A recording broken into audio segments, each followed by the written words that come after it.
김영민 의원님, 네, 토론해 주세요. 네, 법원행정처장님, 예, 대통령이나 대통령 그 가족 혹은 그 측근들에 대한 수사나 재판은 다른 어떤 사건들보다 공정하게 처리해야 한다라는 이 주장에 동의하십니까? 동의합니다. 네. 그리고 실제로 더 공정하게 보이도록 노력해야 된다라는 것에도 동의하십니까? 동의합니다. 네. 우리 법무부 장관님도 혹시 이 주장에 동의하십니까? 예. 장관님? 동의하십니까? 예. 네. 그런데 이 정부가 그렇지 않은 것 같습니다. 준비된 자료 한번 보실까요? 자, 역대 정부에서 대통령의 가족들이 어떻게 수사를 받았는지 한번 볼까요?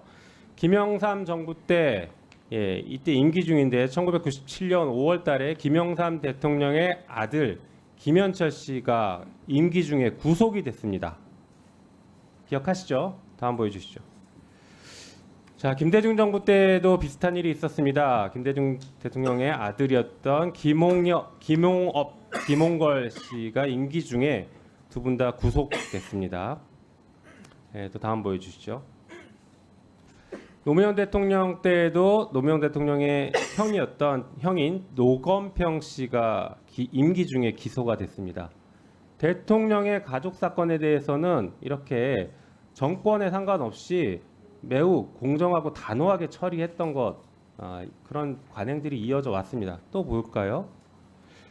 자, 이명박 대통령 시절에는 대통령의 형인 이상득 당시 의원이었죠.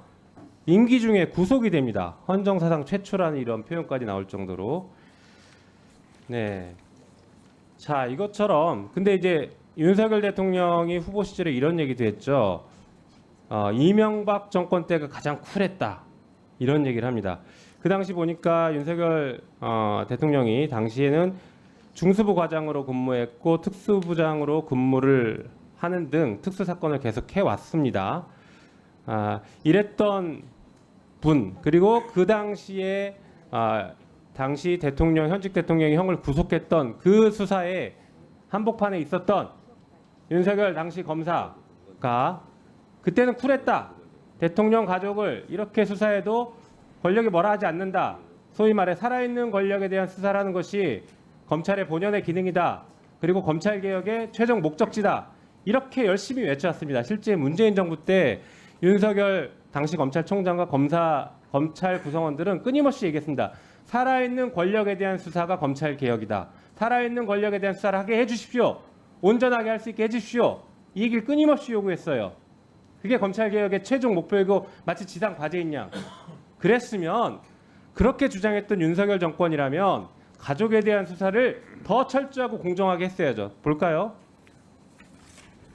자, 윤석열 대통령의 배우자에 대한 수사는 무혐의를 했습니다. 역대 어느 정권도 가족의 수사에 대해서 이렇게 철면피 수사를 하지 않았습니다. 심지어 김영삼 대통령 당시 아들 김현철 씨는 대검 중수부에 끌려가서 48시간 조사를 받고 나옵니다. 현직 대통령의 아들도 그렇게 하는데 어떻게 윤석열 정권은 대통령의 배우자가 검사를 불러들여서 출장 조사를 하게 만듭니다. 그리고 변호인들이 참 과간인 답변을 했죠. 휴대폰도 반납하는 것에 대해서 휴대폰에 누군가가 원격으로 폭발시킬 수 있어서 그랬다. 라는 말도 안 되는 얘기를 했습니다. 근데 그 말을 비웃듯이 김건희 여사는 며칠 뒤에 어떤 시장에 가서 시장에 나온 상인들과 시민들과 함께 휴대폰으로 사진을 찍는 모습이 언론에 보도가 됐습니다. 폭발한다면서요. 검사 휴대폰은 폭발하는데 시민 휴대폰은 폭발 절대 하지 않으니까 그렇게 사진 찍는 겁니까? 자, 이렇게 검찰이 망가졌어요. 그 검찰을 지휘하는 장관으로서 여기에 대해 최소한의 입장 표명 아니면 적어도 국민들 눈높이에 맞지 않는 수사 결과를 내는 것에 대해서 적어도 사과의 말씀은 있어야 된다고 생각합니다. 여기에 대한 입장 조금 이따 말씀 주시고요. 자, 감사원장님. 네. 검사는 공무원입니까? 네. 검사는 공무원인가요? 예, 공무원 맞습니다. 예. 네, 공무원은 정치적 중립 의무가 있나요? 네, 당연히 그렇다고 생각합니다. 검사도 정치적 중립 의무가 있습니까? 그러지 않을까 싶은데요. 네. 공무원이 특정 정당에 대해서 비난하거나 비판하는 것을 언론에 공개적으로 얘기하는 것은 정치적 중립 의무 위반으로 보이는데 어떻습니까? 글쎄요. 구체적인 검찰이 지금 그러고 있기 때문에 감사원에서는 검사들의 정치적 중립 의무 위반에 대해서 감사를 해야 됩니다. 어떻게 하시겠습니까? 뭐 그 사안에 따라서 좀 접근해야 될 사항이라고 생각합니다. 지금 뭐 단순히 그냥 예. 얼마나 많은지. 그리고 장관님 잠깐 위원장님 허락하시면 잠깐 누구요? 정호 장관에게 네, 네, 네. 네, 짧게 답변하세요. 제가 말씀드려도 되겠습니까? 예. 위원님 지적하신 내용에 저희들이 그렇게 보이지 않은 면이 있다면 대단히 죄송하게 생각합니다만 제가 지난번 때 말씀드린 바와 같이 그 수사 과정에 비공개와 보안 경호를 고려하는 것은 수사 준칙에 나와 있는 규정대로 처리한 것이라고 생각을 합니다. 그게 꼭 반드시 공개 포토라인에 세우고 하는 게 원칙은 아닌 것으로 알고 있습니다. 그래서 그 수사 과정에 특별한 규정 위반이나 원칙 위반이 있다고는 저는 생각하지 않습니다. 예.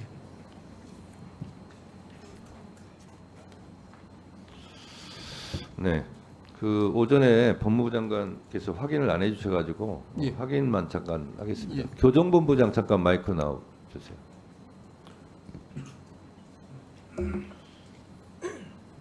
네, 신용의 교정본부장이시죠? 네, 그렇습니다. 전국에 있는 구치소, 교도소 관할하시죠? 네, 그렇습니다.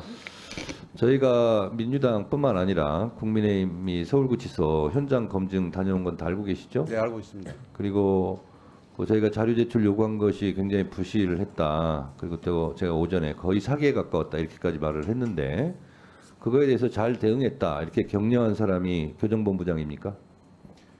잘 대응했다 이런 거는 아니었습니다. 현황 뭐였습니까? 보고를- 예? 뭐였습니까? 전체적으로 경과 보고를 받았고 전체적으로 서울구치소에 준비하느라 수고했다. 잘 끝났으니까 그렇게 격려한 사실은 있습니다. 그럼 꾸짖지는 않고 격려한 게 맞네요. 꾸짖을 이유는 없었다고 생각합니다. 아니 지금 허위 보고했다고 지금 의원들이 지금 문제 제기가 심하게 있는데 그거에 대해서는 어떤 입장이세요? 그 의원님들 조금 오해가 있으시다고 생각을 하고 있습니다. 무슨 오해가 있어요? 서울구치소에서 자료 협조를 다 못 해드린 거는 그 여러 가지 관련 규정, 헌법이라든지 여러 가지를 파악해서 본부장님, 네네. 법원에 제출하는 자료가 따로 있고 국회에 네. 제출하는 자료가 따로 있습니까? 똑같이 요구했는데 똑같이 요구했지만 법원에는 아무래도 좀 전반적으로 법원에서는 그게 좀 공개가 될 유출이 될 우려가 조금 덜한 편이고 그래서 유출이 안 됐습니까? 공개가 안 됐습니까? 공개가 교정본부장님 네네 지금 그걸 답변이라고 하고 있어요? 법원에 제출하는 것은 공개가 안 될 거니까 제출하고 국회는 공개될 것 같으니까 제출 안 하고 그게 기준입니까? 아니 꼭 그런 내용은 아니고요. 그게 지금 답변하신 것이 어떤 법조항이에요? 답변하세요.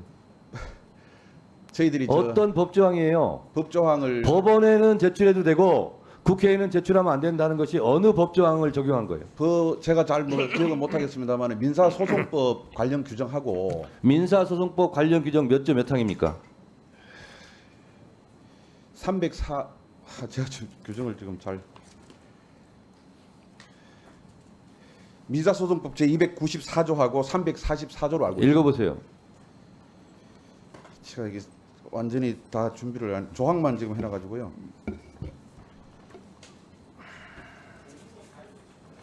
읽어드리겠습니다. 민사소송법 제294조 조사의 촉탁. 법원은 공공기관, 학교, 그 밖의 단체, 개인 또는 외국의 공공기관에게 그 업무에 속하는 사항에 관하여 필요한 조사 또는 보관 중인 문서의 등본, 사본의 송부를 촉탁할 수 있다.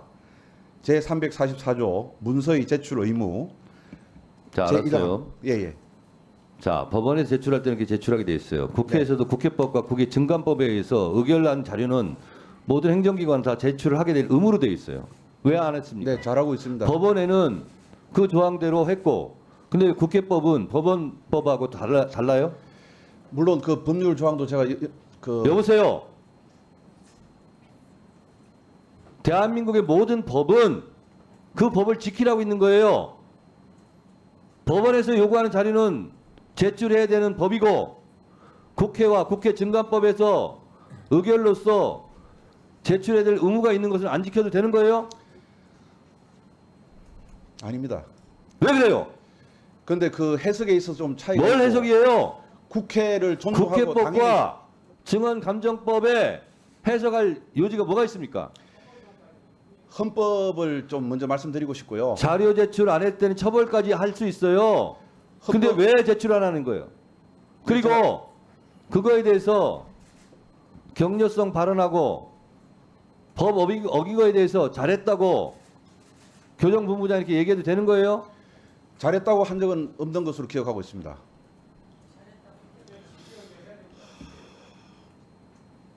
지금 말씀하시는 것이 국민의힘 의원들이 듣기에도 이거 민망한 거예요. 법원에서 요구하는 것은 그 법에 따라서 제출했습니다. 국회는 공개될 거 아닙니까? 그래서 제출 안 했습니다. 그렇게 이게 말이에요, 뭐예요 이게? 그렇게 들렸으면 사과드리겠습니다. 죄송합니다. 다만 그 공공기관 정식으로 사과하세요. 예, 정식으로 사과드립니다. 다만 자, 사과를 했어요. 네. 사과를 한다는 것은 잘못된 거기 때문에 사과를 했고, 그럼 잘못된 걸 고쳐야죠. 제대로 된 거 제출하시겠습니까? 그럼 기존- 사과를 왜 제출 안 할 거면 사과를 왜 합니까? 오해가 있었다는 부분에 대해서 자, 사과를- 오해는 이제 됐어요. 법적 용어를 달리했구만요. 저 오해는 이제 하지 않을 테니까 제출할 거예요, 안 할 거예요? 최대한 노력해서 최대한 노력이 아니라 의무 조항이라니까요. 안 하면 처벌받는다니까요. 그 부분에 대한 해석을 제가 조금 다르게 좀 했었습니다. 그래서 그 부분에 전체적으로 자, 해석을 해서 제가 읽어드릴게요. 국회에서의 증언 감정 등에 관한 법률 제4조 공무상 비밀에 관한 증언 서류 등의 제출, 국회로부터 공무원 또는 공무원이었던 사람이 증언의 요구를 받거나 국가기관이 서류 등의 제출을 요구받았을 경우에 증언할 사실이나 제출할 서류 등의 내용이 직무상 비밀에 속한다는 이유로 증언이나 서류 등의 제출을 거부할 수 없다. 알았어요? 자, 2항 국회가 제1항의 단서의 소명을 수락하지 아니할 경우에는 본회 의결로 폐의 중에는 해당 위원회 의결로 국회가 요구한 증언 또는 서류 등의 제출이 국가의 중대한 이익을 해친다는 취지의 국무총리의 성명을 요구할 수 있다. 이렇게까지 돼 있어요.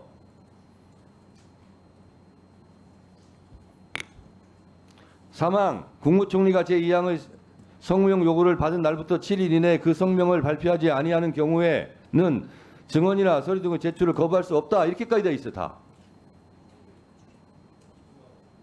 2조 국회에서의 안건 심의 또는 국정감사나 국정조사와 관련하여 보고와 서류 및 해당 기관이 보유한 사진, 영상물, 이하 서류 등이라고 한다의 제출을 요구받거나 증인 참고인으로서 출석이나 감정의 요구를 받을 때에는 이 법에 특별한 규정이 있는 경우를 제외하고는 다른 법률에도 불구하고 누구든지 이에 따라야 한다.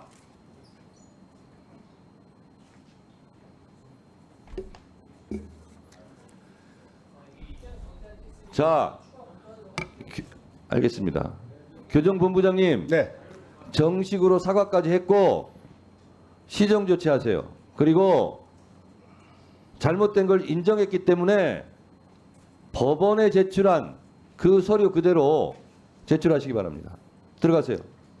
위원님 한 말씀 드려도 되겠습니까? 들어가세요.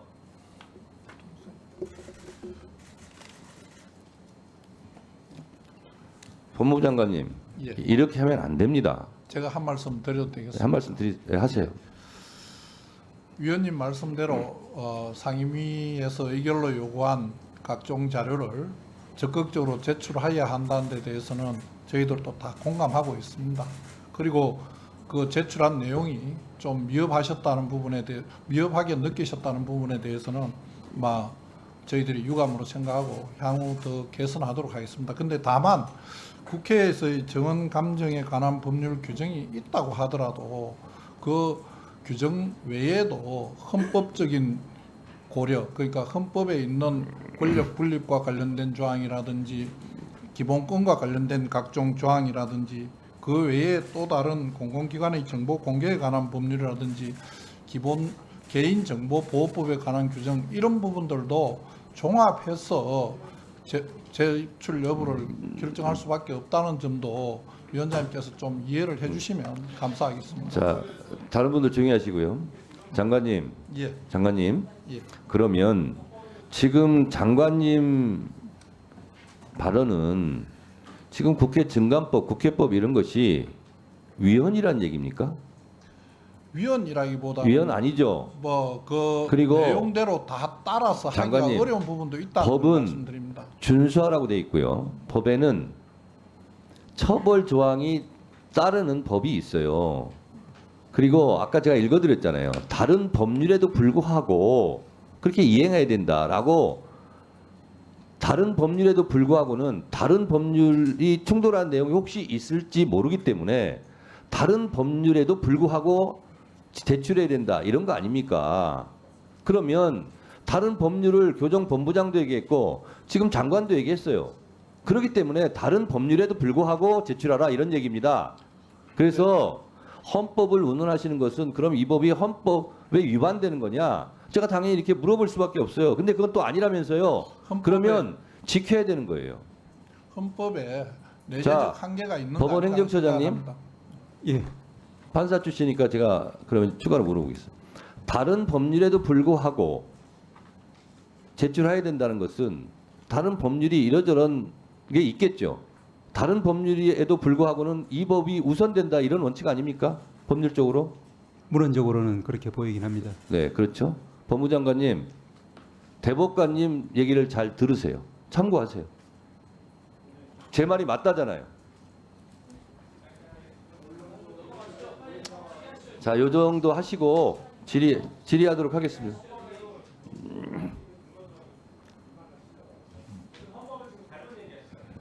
제가 지적을 했어요. 그래서 그 부분은 지적을 했기 때문에 아니 할 수 있도록 할 뿐만 아니라 국회법 증감법에요 의무사항으로 다 돼 있어요. 그리고 거기다가 다른 법률에도 불구하고 이렇게 돼 있기 때문에 장동영 의원님도 지금 가만히 계시잖아요. 지금 제 말이 뭐 틀린 게 하나도 없어요. 지금 네. 제 말이 뭐 틀린 게 하나도 없어요. 지금 네. 판사님 출신이기 때문에 제가 장동영 의원님을 말씀드렸는데 이건 누가 봐도 변명의 여지가 없고 딱 떨어지는 거예요. 뭐 그걸 가지고 이렇게 저렇게 하지 마시고 다른 법률에도 불구하고 제출하라고 했으니까 제출하세요. 법원에 제출한 거에 준해서 제출하세요. 우리 저 행정처장님께 한번 여쭤보고 싶습니다. 예, 그 동시 심판의 이익이라는 개념을 인정하십니까? 예, 지난번에도 그런 말씀드린 것 같습니다. 예. 예. 그 형법에서 39조에 보면은 동시에 심판받을 기회를 놓치는 바람에 불리한 경우가 생길 경우 임의적 그 감면 사유로까지 규정을 하고 있고 예, 또 형소법 5조나 9조를 보면은 토지 관할, 사물 관할 달려있는 사건을 한 재판부에서 재판할 수 있도록 그런 규정을 두고 있지 않습니까? 예. 그것은 결국은 한 피고인이 여러 개의 사건이 있을 때 같은 재판부에서 재판을 받게 해주는 것이 원칙이라는 그런 말씀 아니겠습니까? 예, 일반적으로 피고리 얘기되기 때문에 그렇게 한 것 같습니다. 예예. 잘 알겠습니다. 우리 법무부 장관님께 질문드리겠습니다. 예. 지금 현재 이재명 대표가 7개의 사건으로 많을 때는 일주일에 3, 4차례 재판을 받으러 다니지 않습니까? 근데 검찰이 사건을 쪼개서 또 재판해 달라고 법원에다 신청을 했습니다. 그러면은 일주일 내내 법원에 출석을 하게 만들고 다음 사건 준비할 기회도 주지를 않고 결국은 법정에 가둬두겠다는 법정 연금을 시도하겠다는 의도로밖에 보이지 않는다는 비판을 받고 있습니다. 이 문제점 인정하십니까? 의도가 그 의도로 한 것으로 생각하지는 않습니다. 그러면은 검찰에서 얘기하듯이 빨리 진행해야 하기 때문에 재판이 지연되고 있어서 빨리 진행돼야 하기 때문에 쪼개기 재판을 하자는 취지라고 생각하시는 겁니까? 쪼개기라기보다는 분리해서 하자고 하는. 자, 그러면은 재판이 늦어지는 것이 이재명 피고인의 잘못입니까? 대장동 사건의 경우에 기록이 아마 이 한 건인데 20만 페이지인가 된단 말이 있습니다. 그리고 증인이 211명이가 된다고 합니다. 공소장이 뭐 한 150페이지 될 정도로 복잡하게 기소가 되어 있습니다. 근데 다른 사건들도 비슷할 겁니다. 근데 우리 그 대학 때 배운 그 독일 법원에 의하면 논리적인 자는 간명하다 이런 얘기가 있지 않습니까? 검찰이 과연 정상적으로 당연하게 상식적인 사건 수사를 했었으면 기록이 이렇게 많고 증인이 이렇게 많고 그것 때문에 이렇게 재판이 그냥 몇 년씩 지연될 정도로 복잡한 사건을 만들어놨을까? 저는 그건 아니라고 생각을 합니다. 결국은 무리한 수사, 무차별적인 수사, 먼지털이식 수사를 하다 보니까 이런 결과가 나타났던 거 아닐까? 저는 그런 생각을 하는데 장관님 동의 안 하십니까? 위원님 말씀에 전적으로 동의하기는 좀 어렵습니다. 그러면은 지금 한 가지 여쭤보죠. 시중에서는 하는 얘기가 지금 검찰이 야당은 탈탈 털기 수사를 한다. 대통령 부부를 상대로는 벌벌 떠는 수사를 한다라고 얘기를 합니다. 장관님은 이 지적에 대해서 동의하시지 않습니까? 검사들이 그러지 않을 거라고 생각합니다. 그러면은 지금 검사들의 수사 행태는 장관님이 생각하던 검사의 모습, 생각하는 그 기준과 일치하는 것입니까? 개별 검사들이 각자 자기 자리에서 최선을 다해서 일을 하고 있다고 생각합니다. 과거 장관님이 검사 시절에 보이셨던 그 자존심과 명예감을 생각하면 지금 장관님의 답변하시는 모습은 전혀 과거의 모습과 다르다는 저는 생각을 해봅니다. 행정권을 가진 장관님이 여기에 대해서 진상도 확인하고 문제도 지적하고 문책을 꺼서 문책하고 그래야 하는 것 아니겠습니까? 개별 수사 상황에 대한 진행 과정이나 진척 내용에 대해서는 재판 그러면은 과정을 장관님이 통해서 따로 존재의식할 이유가 없다는 것을 좀 떠드는 거 아닙니까? 장관이 개별 사건의 잘잘못과 어쨌든 내용을 다 지휘하는 건 검찰은 아니라고 과거 수사하는 과정에서 이 쌍방울 사건만 해도 마찬가지죠. 4명의 그 피고인들을 쪼개기 기소를 했었습니다.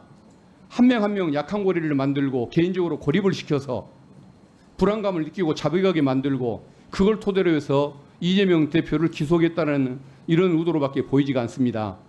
그게 관행에도 어긋나기 때문에 그렇지만 수사 내용을 보면은 그런 지적이 타당하다는 게 쌍방울 사건 수원지검 내부 보고서를 보면은 그것은 쌍방울의 주가 부양을 위한 것이었지 이재명 대표의 방북을 위한 것이 아니었다는 것이 드러납니다. 그리고 필리핀에서 돈을 받았다는 리오남 금품 수령 현장에 나타난 적도 없었던 것이 남한의 공문, 북한의 공문, 경기도 공문에 의해서 다 나타나고 있습니다. 그리고 김성태 국가보안법 주가조작 사건 수사를 하지도 않았습니다. 이게 검찰의 조작 의도를 드러내는 것 아닙니까? 수사 진행 상황과 그다음 당사자들의 검거 상황 등이 고려되어서 순차로 된 것으로 알고 있고 위원님께서 지금 말씀하시는 그런 내용들은 법정에서 충분히 다툴 수 있는 내용이고 법정 안에서 해결돼야 된다고 생각합니다. 이따 추가 질의하시죠. 예, 공수처장께 질문하겠습니다. 대한민국의 대통령 부인이 명품백도 받고 양주도 받고 화장품도 받고 그랬어요. 그것도 자기 사적인 사무실에서요. 이러면 됩니까? 안 됩니까? 전현희 의원님 조금만 뒤로 가주십시오. 그럼 됩니까? 안 됩니까? 지금 우리 공수처에는 알선 수재로 똑같은 사건이 지금 고소가 되어 있습니다. 네. 그 공수처는 그 사건에 대해서 지금 청탁금지법 위반에 대해서는 수사권이 없어가지고 이첩 요청권을 행사할지 여부에 대해서 제가 그 소극적으로 권한을 행사했습니다. 이첩 요청 대상이 되는지에 대해서 좀 논란이 있을 것 같아서 안 했고요. 알선 수재 그리고 포괄적 뇌물 경제 공동체 윤석열 대통령하고 김건희 여사는 경제 공동체예요. 그렇죠? 경제 공동체 묵시적 청탁 이 용어는 어디에서 나온 말입니까? 포괄적 뇌물 경제 공동체 묵시적 청탁 박근혜 대통령이 최순실 딸 관련해서 삼성이 뇌물을 줬다라고 할 때 이렇게 엮은 거예요. 그걸 윤석열 특검이 엮은 거예요. 그래서 포괄적 뇌물이었다. 경제적 공동체였다. 묵시적 청탁이었다. 그런데 말이죠. 윤석열 대통령이 되고 그것은 대통령 기록물이랍니다. 정말 지나가던 소가 웃을 일 아닙니까? 여기 계신 분들 다 들으셔야 돼요. 그게 대통령 기록물이라고 하더니 그 다음에는 바로 돌려주라고 했다 그러고 엉뚱한 소리 띡띡해대면 됩니까? 그리고 거기에 인사에 개입하고 이런 정황들이 드러났어요. 이것은 역사가 평가할 겁니다. 공수처가 철저히 수사해 주세요. 네, 그 네. 지금 고소장 제출돼 있는 알선 수재 성립 여부에 대해서 검토하겠습니다. 네. 그리고 법무부 장관 예. 장시호가 김영철한테 오빠 이렇게 부른 거 알아요, 몰라요? 의원님께서 언론에 계속 말씀하셔서 그 내용은 알고 있죠? 이 언론의 내용은 내가 말한 게 아니라 제가 말했지만 이 문자는 장시호와 김영철이 주고받은 문자예요. 오빠, 오케이. 그 부분 검사가 이렇게 하면 됩니까, 안 됩니까? 제가 그 내용을 의원님 보여주신 것 이상의 정보가 없어서 자, 그러면 그 제가 다음에 통화 가능? 김영철이 이렇게 물어봐요. 거기 나와 있습니다, 화면에. 미안, 통화 가능? 좀 있다가 뭐라고 합니까? 5분 있다가 세수 중이래요, 세수 중. 그리고 09XX로 할게. 이런 내용을 알았으면 법무부는 감찰해야 되는 거 아닙니까? 법무부는 뭐 하십니까? 현직 검사가 이렇게 해도 되는 겁니까? 법무부는 뭐 하시는 겁니까? 그리고 알고 계시지만 공유 숙박시설에 둘이 왔다 갔다라고 하는 내용도 공개가 됐어요. 이거에 대해서 방어 못하고 그날 알리바이 제공하지 못해요. 이거 감찰 들어가야 되는 거 아닙니까? 법무부 그래야 되는 거 아닙니까, 장관님? 제가 지금 말씀하신 내용에 그 사실 확인을 지금 사실 확인 빨리 하셨어야죠. 벌써 언제입니까?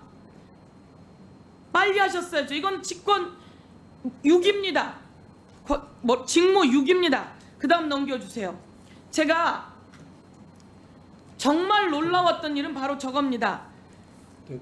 검찰에서 2017년 1월 5일 9시 30분에 특검 종료됐어요. 수사하다가 종료됐어요. 그런데 이 내용을 저 교정본부장의 지시인지 법무부 장관의 지시인지 언제 구치소로 들어왔는지 구치소는 보여주지 않았어요. 철저히 가렸어요. 공범이에요. 그런데 우리가 법원에 내놓은 자료를 보니까 그날 밤 2시에 들어왔답니다. 새벽 2시에. 수사가 9시 30분에 종료됐는데 새벽 2시에 들어오면 그 피의자는 어디 가서 어떻게 있는 겁니까? 그거를 버스가 없어서 기다리다 새벽 2시에 그런 일이 있습니까? 다음 넘겨줘 보세요. 그 다음 거 넘겨줘 보세요. 마지막 거. 자, 일요일 몇 번입니까?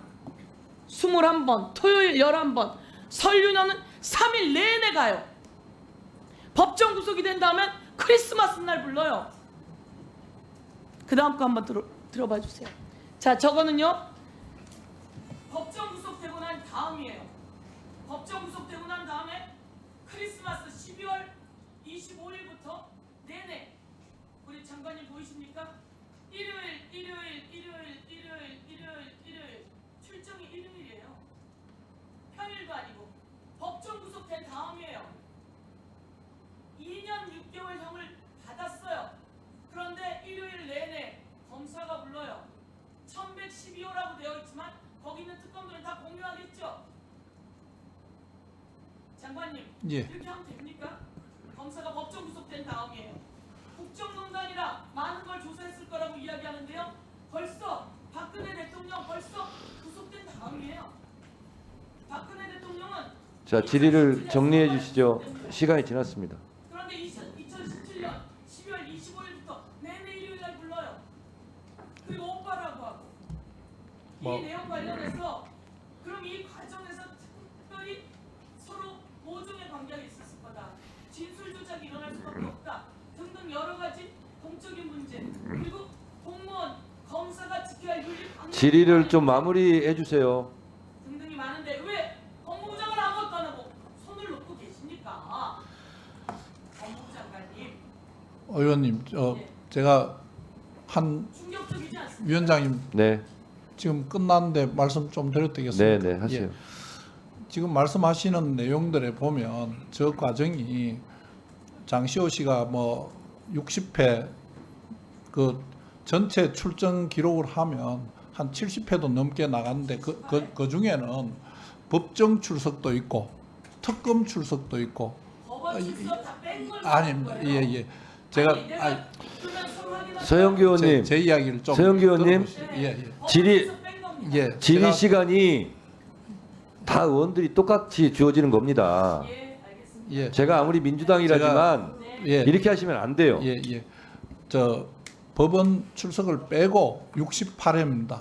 그럼 처음 구속됐을 때 51회, 그다음 뒤에 구속됐을 때 17회인데 그 중에도 한 40회 가까이가 전체 67회 중에 40회 이상이 특검 그 출석이고 그 당시에 2017년 12월 이 무렵에는 장시호 이외에도 특검에 매일 그 크리스마스 신정 연휴 이 과정에 특검에 많이 출석해서 조사를 받은 사람들이 많이 있다고 합니다.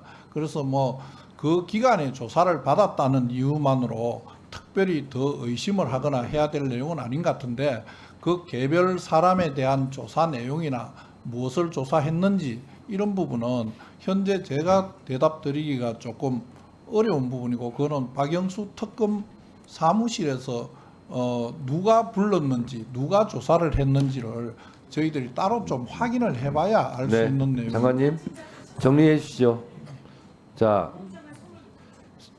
서영교 의원님 부탁드립니다. 다른 의원님들 다 발언 5분 시간에 하고 있어요. 근데 5분으로 정해졌으면 5분으로 따라줘야죠.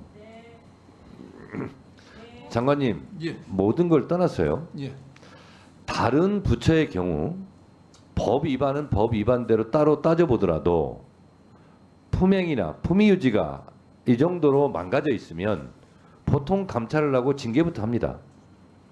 근데 대한민국 공무원 중에서 검사는 예외입니까? 그렇지 않습니다. 그렇지 않죠. 예.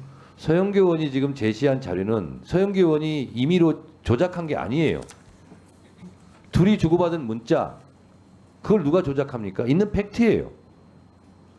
이 정도가 됐으면 법무부 장관으로서 검찰의 명예를 위해서라도 열심히 묵묵하게 올바르게 생활하고 있고 검사 역할을 충분하게 있는 수많은 검사들이 있는데 그분들의 명예가 이런 못난 검사 몇 명 때문에 그분들의 명예가 실추되는 거 아닙니까?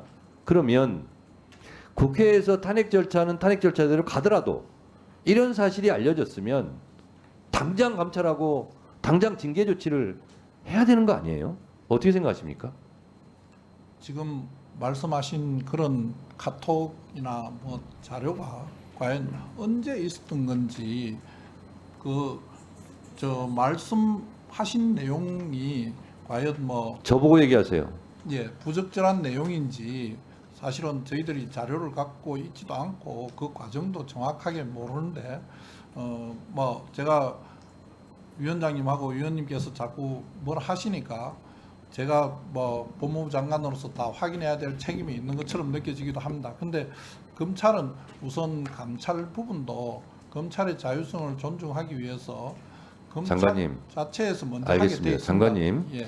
검사 징계권이 법무부 장관한테 있는 거 아시죠? 조사권은 일종의 청구권은 총장이 갖고 있습니다. 그렇습니다. 징계 권한이 법무부 장관에게 있고요. 예. 그러면 검찰총장한테 일단 알아봐라. 그게 감찰이에요. 그리고 국회에서 지금 오랫동안 이 문제가 계속되고 있어요. 그리고 그건 상식적으로 장관님께서 보시더라도 이게 조작되지 않았다는 것은 분명하잖아요.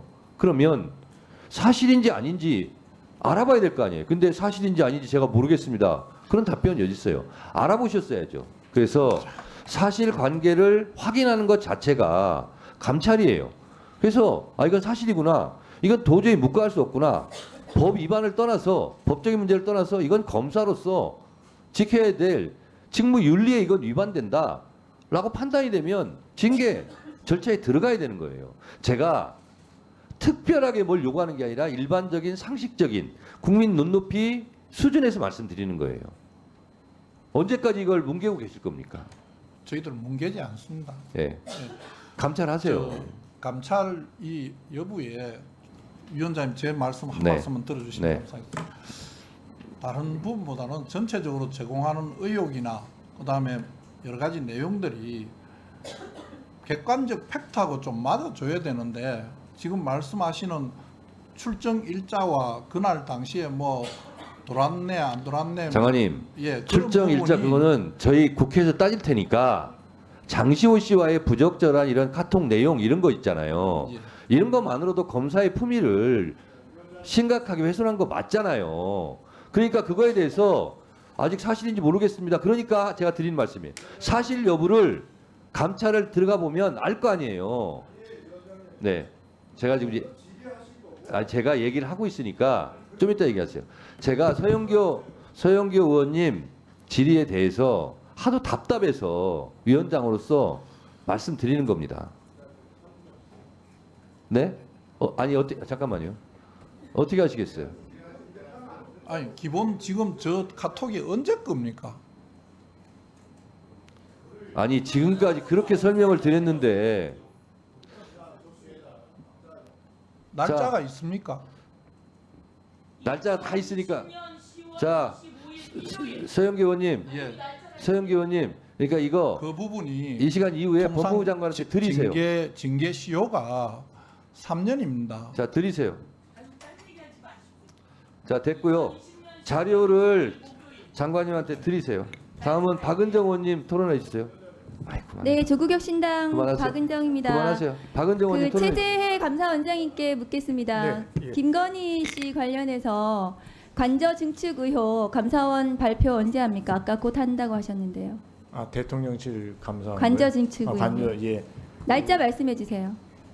아, 지금 다음 주 목요일 날 위원회에 상정하기로 예정이 돼 있습니다. 그 발표 제대로 해주시고요. 네. 이 김건희 그 특검법에도 이 부분 21g 관저 증축 관련해서 면허 없는 회사 한 것에 대해서 들어가 있습니다. 지금 국민권익위원회가 김건희 씨 그 명품백 관련해 가지고 건의위원회로 전락했다는 거 알고 계시죠? 감사원도 제대로 감사하셔야지. 김건희 씨가 감사해야 하는 김건희 감사원으로 전락하시면 안 됩니다. 그 법무부 장관님께 예. 묻겠습니다. 예. 아까 그 김건희 씨 명품백 관련해서 뭐 처벌 규정이 없어서 법 만들어야 되냐고 말씀하셨는데 법을 알려드리겠습니다. 특정범죄가중처벌법 위반 처벌법 제3조에 알선수재라고 있습니다. 그 경우에는 공무원을 소개만 해도 처벌이 가능하다는 판례도 있어요. 이 건은 보훈부 사무관이 최재형 목사, 그러니까 명품을 제공한 사람한테 연락을 했습니다. 그러면 공무원 소개한 게 맞겠죠?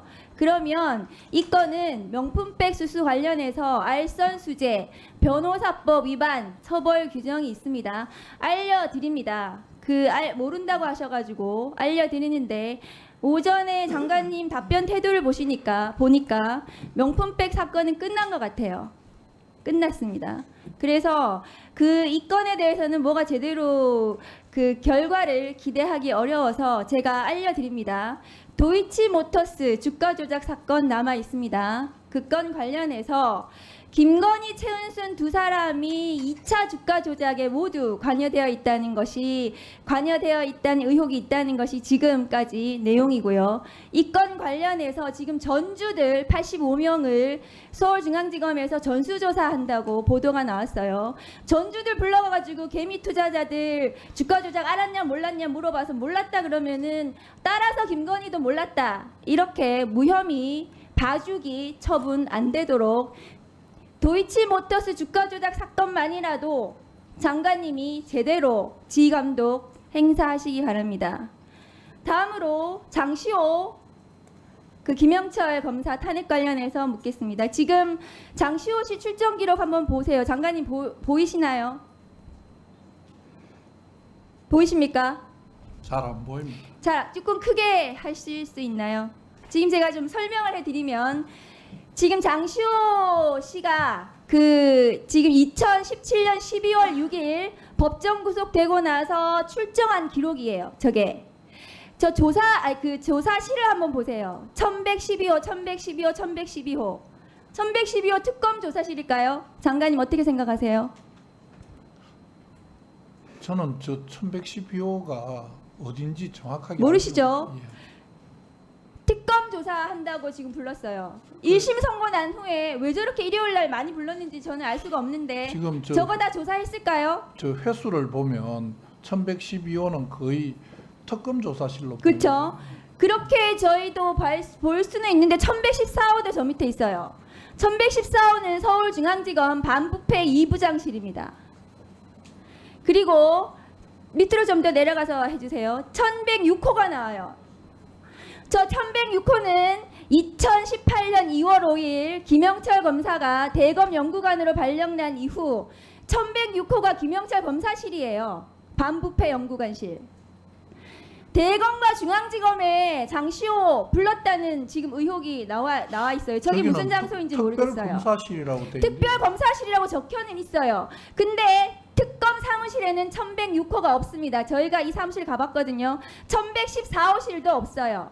저는 저게 박영수 특검의 특검 건물에는 1114호와 1106호가 없습니다. 그 내용은 제가 공교롭게도 김영철 검사 반부패 연구관에 대검의 1106호가 반부패 연구관실입니다. 도대체 장시호 씨를 왜 저렇게 많이 불러가지고 일요일 날 저거 조서가 다 있는지 모르겠어요. 1심 선고 이후인데 조사 다 했겠죠, 법무장관님. 불렀으니까 저게 조사 목적이라고 되어 있어요. 출정 기록에 조사 목적이라고 적혀 있으면 조사를 해야 됩니다. 위원님께서도 잘 아시겠지만 조사를 하면 반드시 조서를 작성해야 되는 건 아니지 않습니까? 그러니까 조사를 안 했다면 뭘 했는지가 남아 있어야 됩니다.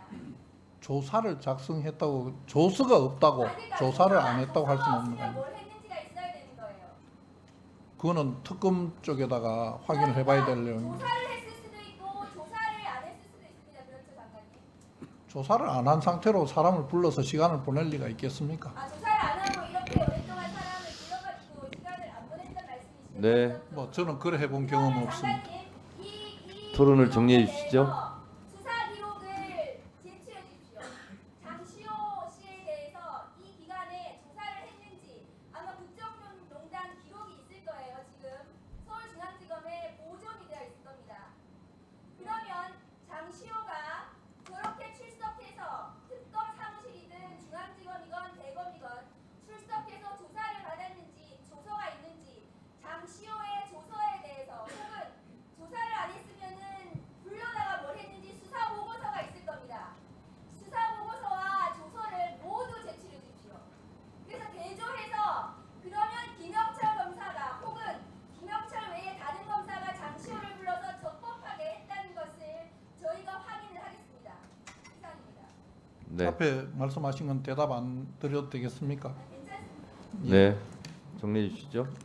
다음은 김승원 간사님 토론해 주시죠. 예, 법무부 장관님. 예. 그 김건희 여사 무혐의에 대해서 예. 보고를 받으셨습니까? 오전에도 말씀드렸습니다만 아직 저는 보고받기 전입니다. 언제 보고한답니까, 그러면? 언제 보고한다는 말은 없고 제가 생각한데 지금 언론을 보면 중앙에서 대검 총장인데 좋습니다. 보고를 그럼 했다고 이 하니까 무슨 결론이 건에 나면 대해서 저희가 보고하기 쉽습니다. 김건희 여사가 몇 차례에 걸쳐서 그 선물 받았는지 알고 있습니까? 구체적인 횟수나 정확하게 어떤 선물을 받았는지 어떻게 돼 알고 있는지는 있습니까? 모르고 어떤 지금 선물을 받았는지 언론에 알고 나오는 있습니까? 정도로 알고 있는 게 말씀하세요, 좀 그러니까. 언론에 있는 내용 전부 예, 인지하고 있는 사실 좀 말씀하세요. 국민 앞에 말씀하십시오. 장관께서 얼마큼 이 사안을 파악하고 있는지를 국민께 한번 말씀해 보십시오. 일단 명품백, 디올백이 있을 거고요. 또 뭐가 있나요? 지금 아까 화면에 나와 있는 그 아니, 내용 장관께서 알고 계신 것을 말씀해 보시라고요. 의원님 그거 제가 다 보고 같이 봤는데 제가 기억하는 걸 테스트 하시는 것도 아니고 지금 조금 전에 아니, 화면으로 다 봤지 이게 않습니까? 지금 국민께서도 그렇고 공직사에서도 이게 지금 어떻게 된 거냐. 기존의 청탁 금지법은 스승의 날 선생님이 제자들로부터 카네이션 꽃 받는 것도 금지를 하고 커피 한 잔 받는 것도 이것도 청탁 금지법 위반이다. 또 소방관이 그 응급 환자를 실어주고 무료 커피 한 잔 받는 것도 청탁 금지법 위반이라고 그래갖고 권익위에서 그 난리를 쳤던 건데, 예? 지금 PPT 한번 봐주시겠습니까? 권익위 한번 자료 한번 보시죠. 여기 보시면 직무와 관련 없는 공직자에게는 100만 원까지 선물도 가능합니다. 해놓고 그 밑에 공직자인 친족에게는 금액 제한 없이 선물 가능하다고 권익위 2024년 홈페이지에 나와 있고요. 바로 옆에 배우자, 그 이전에는 한 번도 안 들어갔던 배우자가 들어가 있습니다. 이 뭡니까 그러면? 공직자 배우자한테는 금액 상관없이, 금액 제한 없이 선물이 가능하다는 얘기 아닙니까? 이 추석 앞두고 권익위 홈페이지에 이게 떡하니 떠 있습니다. 이 뭐예요? 그럼 어떻게 하라는 거예요 도대체? 예? 그럼 1,000만 원짜리 상품권 줘도 된다는 얘기입니까? 배우자한테? 이 모든 일의 시초가 지금 법무부에서 제대로 이게 범죄 여부를 밝히지 않고 얼렁뚱땅 무혐의로 지나가 버리니까 이런 일이 다시 생기는 거 아닙니까?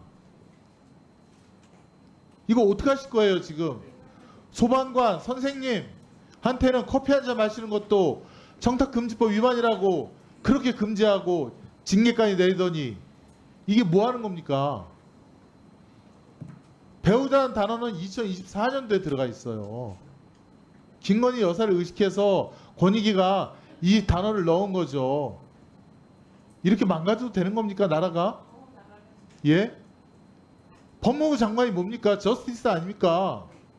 정의를 먼저 세우라는 그런 장관에게 그런 부여된 임무가 있는 거 아닙니까? 그런 거 지금 안 하고 계시잖아요. 뭔 선물을 받았는지도 지금 제가 질문해도 모르고 대답도 안 하시고 못 하신 겁니까? 안 하신 겁니까? 예? 그리고 저도 판사 출신이지만 배우자 받은 거는 제3자 뇌물로도 옛날에는 의혹을 안 했습니다. 배우자 받은 건 그냥 공무원 공직자가 받은 거라고 해서 뇌물죄로 처벌받는 경우도 수두룩합니다. 그렇지 않습니까? 그리고 여기가 명품 백만 있습니까? 대통령께서 좋아하시는 술도 있지 않습니까? 그 술이 지금 어디 있는지 검찰에서 아무런 얘기를 못하고 있지 않습니까?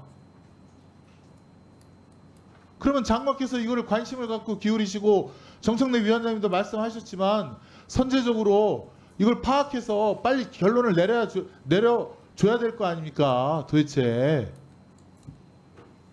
곧 추석이 다가오는데 저 뒤에 계신 공직자 분들 예? 선물을 받아야 되나 말아야 되나 예?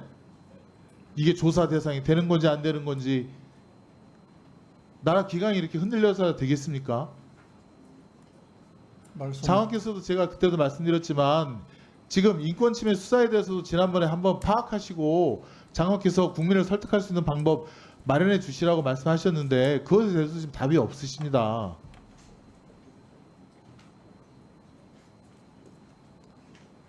말씀드려도 되겠습니까? 한 가지만 처장님 이 청탁 예.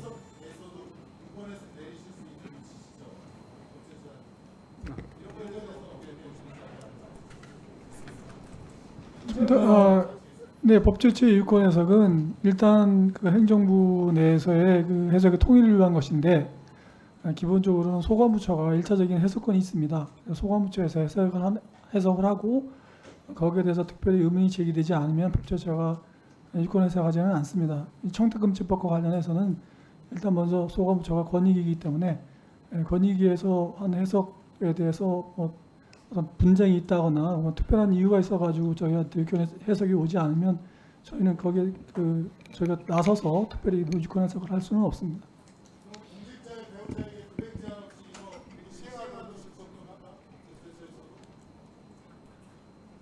그대로겠어요. 누락이라는 뜻이 무슨 뜻입니까? 누락이라는 뜻은 그 기록을 해야 되는데 안 하는 그런 경우를 의미한다고 생각합니다. 정확하게 제가 말씀드릴게요. 기입되어야 할 기록이 빠져 있는 경우를 누락이라고 합니다. 근데 법원에 제출한 기록에는 자료에는 구치소에 언제 나갔는지 언제 들어왔는지가 기록이 돼 있어요. 근데 국회에서 요청했을 때의 자료에는 그 부분이 빠져 있어요. 이걸 보고 누락이라고 그러는 거예요. 아셨어요? 근데 방금 유상범 간사님 질의에 누락된 게 없습니다. 그러면 우리가 헛것을 본 거예요? 법원에 제출한 자료 거기에는 기록돼 있는 것이 국회에서 요구했을 때는 그 기록이 빠져 있는 거예요. 이걸 가지고 누락이라고 그러는 거예요. 자, 잠깐 이 시간 제가 위원장님. 자 간사님 제 질의 마치고 하세요. 위원장님. 본부장님 네, 누락의 뜻을 정확하게 아시겠어요? 네 알겠습니다. 누락된 것이 없다라고 말하는 것이 잘못된 답변이라는 걸 알겠어요? 2017년 12월 다시 한번 말해요. 법원에 제출한 자료에는 서울구치소 정문 출입 시간이 있는데 국회의원들이 요구한 자료에는 없어요. 그럼 누락된 거잖아요. 시간이 그 기간이 들어가세요. 다른 걸로. 네. 예. 위원장님. 죄송하지만 제가 한 말씀, 이 의원님들께서 오해하고 계시는 여러 가지를 위해서 제가 한 말씀 하세요. 좀 설명을 드려야 될 부분인데, 뭔가 하면 지금 저희들이 출정 기록을 관리해서 위원님들 현장에 오셨을 때 보여드린 거는 전산 기록입니다. 그 전산 기록에 무슨 문제가 있냐면 자 장관님 됐어요. 그러면 제대로 된 걸 제출하면 이런 추궁을 안 받습니다. 제대로 된 걸 제출하세요. 법원에 제출한 자료를 그대로 국회에 제출하세요. 그게 무엇인지를 됐습니다. 설명드리려고 하는 그렇게 겁니다. 하세요. 자, 법원행정처장님, 법원행정처장님, 숨기지 않았습니다. 법원행정처장님, 예. 법원행정처장님 사모님 계시죠? 예. 감사 표시 이렇게 글씨를 써가지고 디올백 300만 원을 누가 갖다 줬어요. 여보 이거 괜찮은 거야 받아도 돼 이렇게 얘기하시겠습니까? 아니면 그거 받지 마 이렇게 얘기하시겠습니까? 지난번에 장경태 위원님 말씀하셨던 걸로 알고 있습니다만 그런 일이 있어서는 안 될 것 같습니다. 네, 공수처장님, 네. 사모님 계시죠? 네. 감사 표시 이렇게 해서 써가지고 디올백 사모님이 받았으면 아 여보 잘했어요 이렇게 하실래요? 아니면 그거 받지 마세요 그렇게 하실래요? 위원장님 질문 취지를 잘 이해하겠고 아까 말씀드렸듯이 받으면 안 저희 되겠죠? 알선 수재 그 네. 고발 사건이 알겠습니다. 있으니 그 부분 성실하게 알겠습니다. 수사하라는 받으면 안 취지를 됩니다. 알겠습니다. 법제처장님 유권 해석을 아까 다른 데 기관을 밀었는데 법제처장님 사모님이 똑같은 경우 백을 받아왔으면 잘했어 여보 이렇게 얘기하실래요? 그런 거 받지 마세요 이렇게 얘기하실래요? 빨리 답변하세요. 진행되는 수사 사건과 관련된 그 질문이시기 때문에 제가 답변하는 건 자, 적절치 않다고 생각합니다. 지금 전 국민이요. 전 공무원들에게 공무원 사모님들에게 300만 원짜리 디올백을 그럼 선물해도 되겠다. 그래서 선물백 감사필 써가지고 보내자. 이게 시중에 우스갯소리로 그렇게 한번 해보자. 이렇게 이런 조짐이 있어요. 이게 뭐 하는 겁니까? 말도 되지 않아요. 박근혜 대통령 그 윤석열 특검이요 경제공동체로 엮어서 넣었어요. 이거는요 한 살림 한 통장 공동체 아닙니까? 손바닥으로 하늘을 가리려 하지 마세요. 공수처장님, 네. 임성근 사단장 공수처에 출석했죠? 네. 비밀번호 풀었습니까?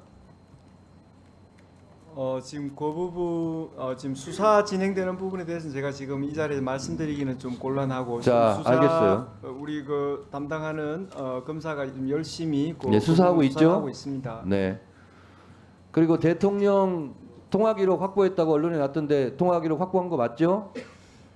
그 부분도 마찬가지입니다. 아니, 언론에 수사 나왔잖아요. 진행 중이라서 제가 언론에 나왔잖아요. 확인해드리기는 곤란하고 저희들 그 부분 됐어요. 포함해서 열심히 수사하고 됐습니다. 있습니다. 예. 언론에 나왔잖아요. 확보했으니 잘 하시기 바랍니다.